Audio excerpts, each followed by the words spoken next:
Hey guys, welcome back to another Cave Talks. This is week 257 of us doing this. But the good news is Amy's back on the couch with me today. She has literally been gone for like 4 weeks of these. And I know that you have been demanding she comes back. I've seen the hashtags come back Amy. Oh, amazing. So I'm really glad that she's doing this with me again today. And I'm sure you're happy about that as well.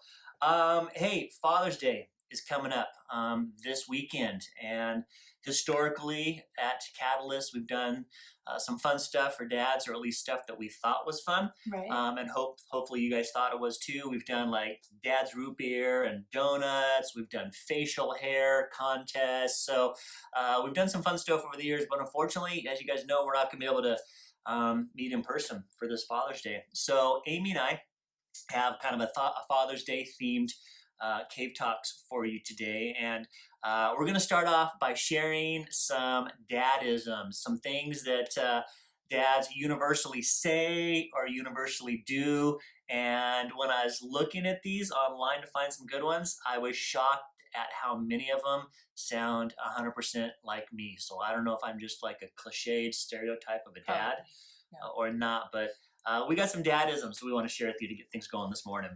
All right, first one. After tying stuff down on the truck, a dad must declare, that's not going anywhere. And do you know what I thought about? No. Do you remember the time you were stepping out of the truck and you fell out? Yeah. After doing that? After jacked tying up my something knee. down? Yeah, I know, jacked up my knee. And I missed it. Yeah. I didn't see it. And I got no sympathy when I limped around for Don't tell days. people that. Seriously. Another thing, a dad, this one is so me, talking to my son Clint. A dad will never turn down an opportunity to tell kids how good GoldenEye on the N64 was and how that set the tone for all future multiplayer video games. Right, dads of my generation? GoldenEye and N64 was amazing. Also, dads love, I've done this one too, dads love saying, don't tell your mother before doing something stupid, or even after you've done something stupid. Hannah and I were driving home in the Mustang one night, and I got pulled over for going a little too fast. I didn't get a ticket, but this was coming off of receiving some previous speeding tickets, and I looked at Hannah, I was like, don't tell your mom I got pulled over. That was a rough 6 months. It was. When you got 2 speeding tickets. Yeah, I even got a letter from the DMV saying my license might be revoked for that. Should I even be telling people that? All right, dads love saying in or out, but close the door.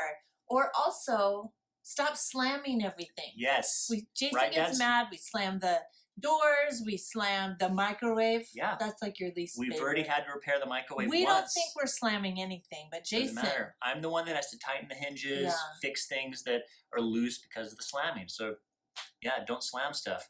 How about this? A dad who is asleep on the couch in front of the TV will suddenly wake up if someone changes the channels, and they will claim I was watching that. Then they're done now. All right. Any celebration that includes gifts requires the dad to be standing and ready with the garbage bag to collect the discarded wrapping paper the moment it hits the ground. That is our Christmas morning routine. Before the kids wake up, we get the your lights little turned trash on, bag out. we get the coffee made, and I get my trash bag ready to go. That is a tradition around here. Dads love saying it's not heavy, just awkward when carrying something heavy. Why do they do that? I don't know. Because they're embarrassed because it really is heavy? Because it really is heavy. We don't want to admit it's like a macho thing. Don't want to admit that we're struggling with carrying something. All right, dads love saying, we got here just in time when the line forms behind them. Yeah, I've said that. And lastly, if a kid gives dad imaginary food from their imaginary kitchen, it is a dad's responsibility to act like that is the best thing they have ever eaten. I know that I've done that with Lexi. I've done that with Hannah. I don't think Clint made any imaginary food, but I have done that as well. So, wait, you know what else good dads do?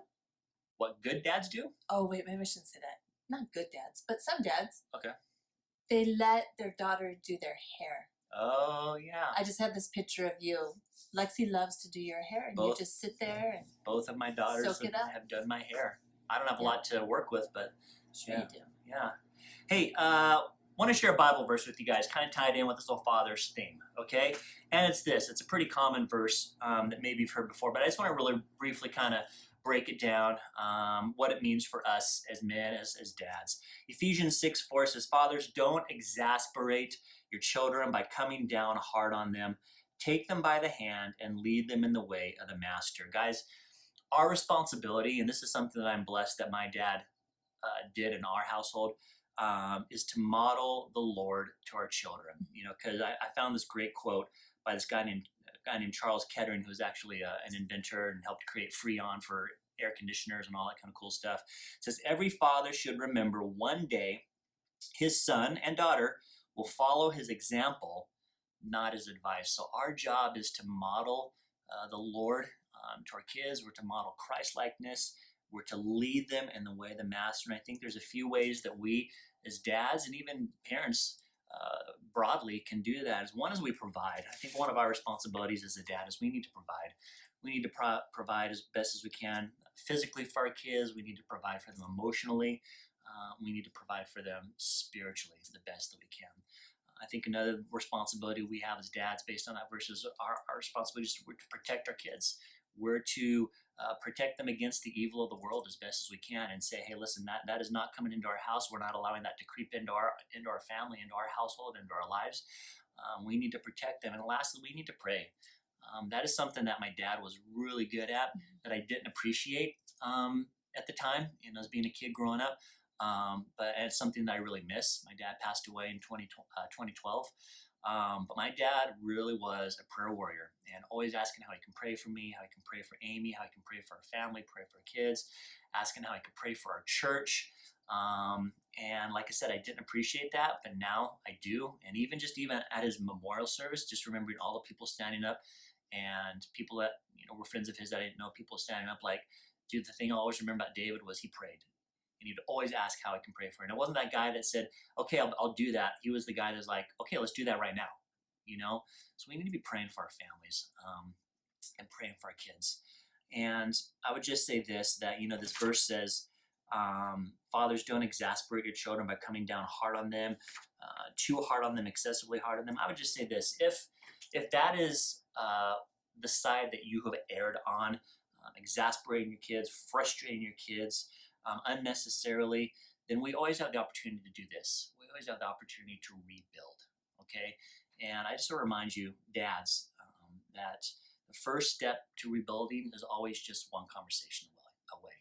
That just may mean humbling yourself and admitting you're wrong, apologizing. If you lost your temper, or you came down too hard, or you were too gruff, or you jumped to the wrong conclusion too quickly, the chance to rebuild the relationship with your kids is always just one conversation away. And I don't know, Amy, if you're willing to do this, but Amy went through a process of rebuilding a relationship with her dad, because the same thing is, like, if you feel like you don't have a good relationship with your dad as a kid, same rule applies. Rebuilding that relationship is just one conversation away. Do you want to talk about that at all? What that looked like for you and your dad? Sure. My dad watches these sometimes, so hey, Dad. Oh yeah, hi Jerry. Hi, Dad. Happy Father's Day.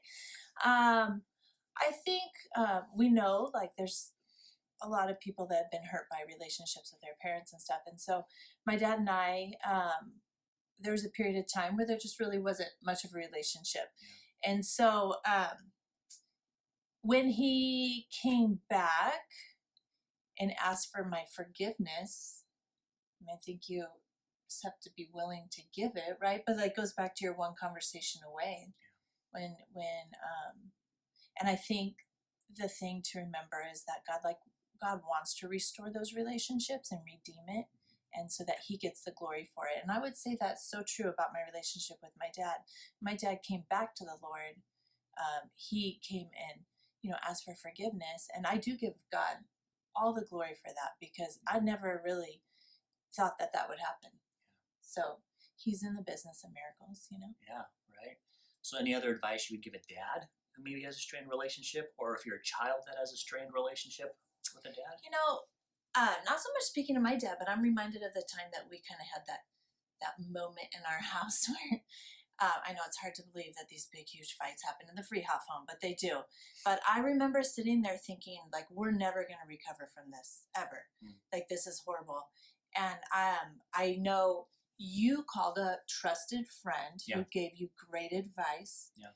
And I will never forget, like, you sat us all down and you specifically looked at each one of us. You said you're wrong to us, and you specifically asked for forgiveness for that wrong, and you went from family member to family member till we were done. And I think that's what it takes to get the forgiveness that you got from your kids for that moment.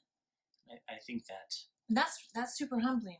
yeah, I feel like. and I think that's a really good point. Like, guys, we hate to admit when we're wrong, and it doesn't come naturally. And I think there's always incredible wisdom in seeking out the voices of others who are not